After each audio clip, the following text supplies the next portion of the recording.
নমস্কার বন্ধুরা, ঝর্ণা ঝুমা কিচেনে সবাইকে স্বাগত।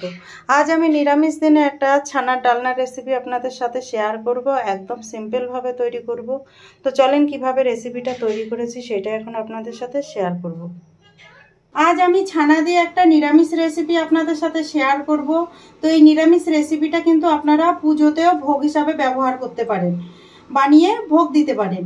তো এখানে দেখেন আমি 1 লিটার দুধের ছানা ভালো করে কেটে তারপরে ছানাগুলোকে ভালো করে পরিষ্কার করে ধুয়ে নিয়েছি যাতে টক গন্ধটা চলে যায়। তো জল ঝরিয়ে নিয়েছি ভালো করে। এখন এটা আমি থালায় নিয়ে নেব। দেখেন এইখানে একটা থালা নিয়েছি, তাতে আমি ঢেলে নিলাম।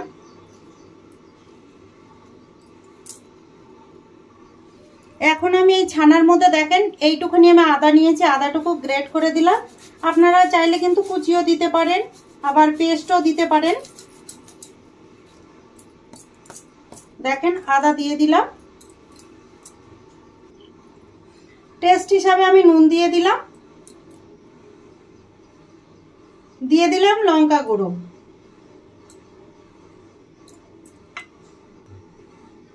খুব সামান্য দেখেন গরম মশলা গুঁড়ো দিয়ে দিয়েছি, আর দিয়ে দিলাম গোলমরিচ গুঁড়ো বা ব্ল্যাক পেপার। এখন আমি ভালো করে মেখে নেব।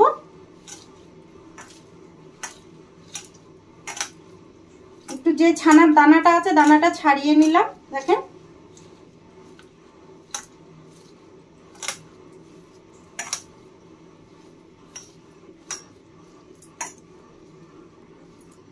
আর দিয়ে দিলাম 1 চামচ ময়দা। ময়দা দিয়ে দেওয়ার পরে এবার ভালো করে মেখে নেব।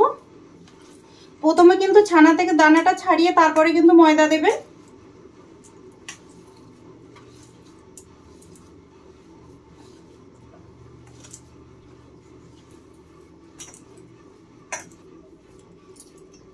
দেখেন ভালো করে আমি মেখে নিয়ে নিয়েছি।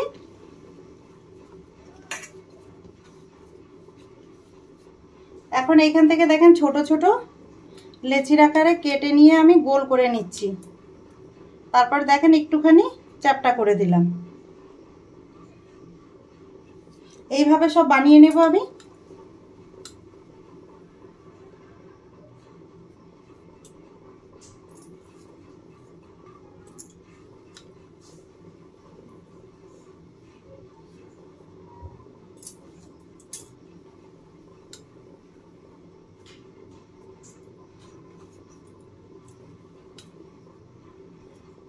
দেখেন সব কয়টা বেশ ভালো করে আমি এইভাবে গোল করে চ্যাপ্টা করে নিচ্ছি।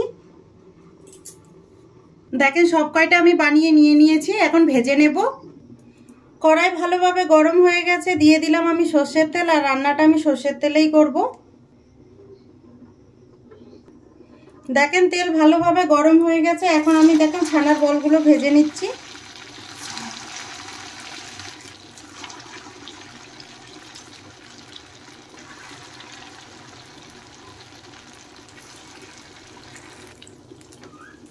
এখন পাল্টে দেব। দেখেন এক সাইড বেশ কালার হয়ে গেছে সুন্দর।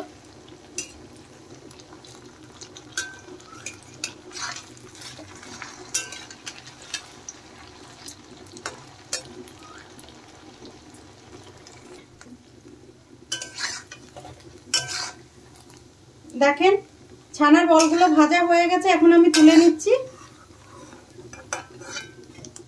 তেল সেকে কিন্তু তুলে নিতে হবে।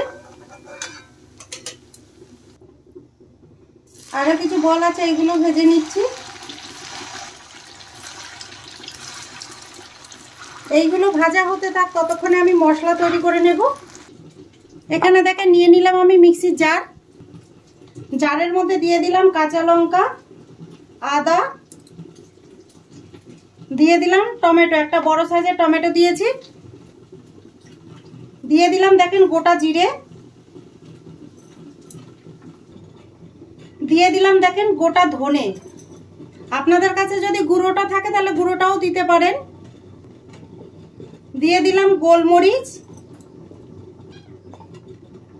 এখন আমি দেখেন 1 চামচ পোস্ত দিয়ে দিয়েছি।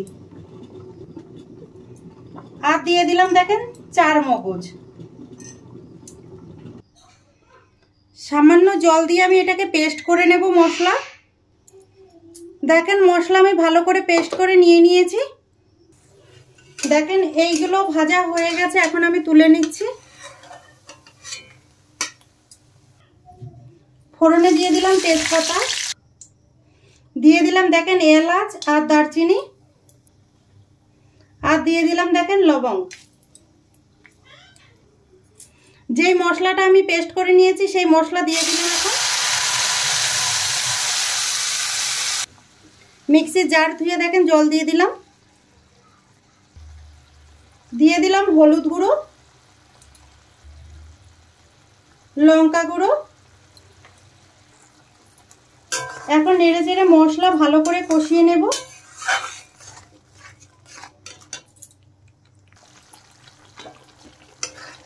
দেখেন মশলা কিন্তু অনেকটাই কষানো হয়ে গেছে। এখন আমি এর মধ্যে দিয়ে দেব টক দই।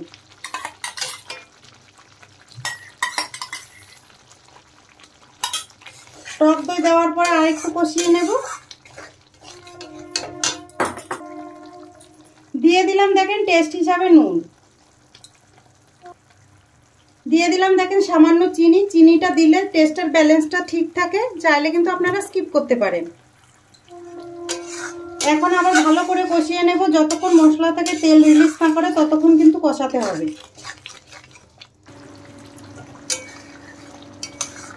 দেখেন মশলা থেকে কত সুন্দর তেল রিলিজ করে দিয়েছে, দেখে আপনারা অবশ্যই বুঝতে পারছেন। আর মশলার কালারটাও কিন্তু খুব সুন্দর হয়েছে। দেখেন মশলা কিন্তু ভালোভাবে আমার কষানো হয়ে গেছে। এখন আমি এর মধ্যে জল দিয়ে দেব। আর আমি আগে থেকে গরম জল করে রেখেছিলাম, সেই গরম জলটাই দিয়ে দিলাম। বেশি জল দেওয়ার দরকার নেই। দেখেন এখন ঝোলটা একটু ফুটিয়ে নেব ভালো করে। দেখেন ঝোল ভালোভাবে ফুটে গেছে। এখন আমি ছানার এই যে বড়াগুলো দিয়ে দিলাম, দিয়ে আরেকটু ফুটিয়ে নেব।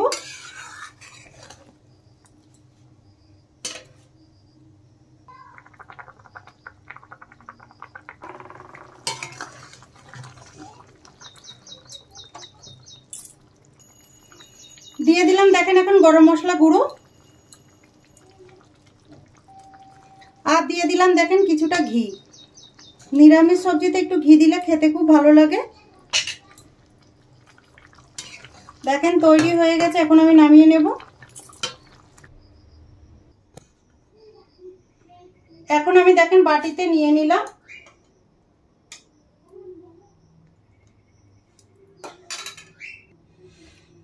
ছানার এই ডালনার এই রেসিপিটা যদি আপনাদের ভালো লাগে তাহলে আমার চ্যানেলটাকে সাবস্ক্রাইব করবেন, লাইক করবেন, কমেন্ট করবেন, আর অবশ্যই শেয়ার করবেন।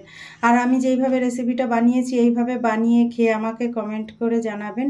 ভিডিওটা দেখার জন্য আপনাদের ধন্যবাদ।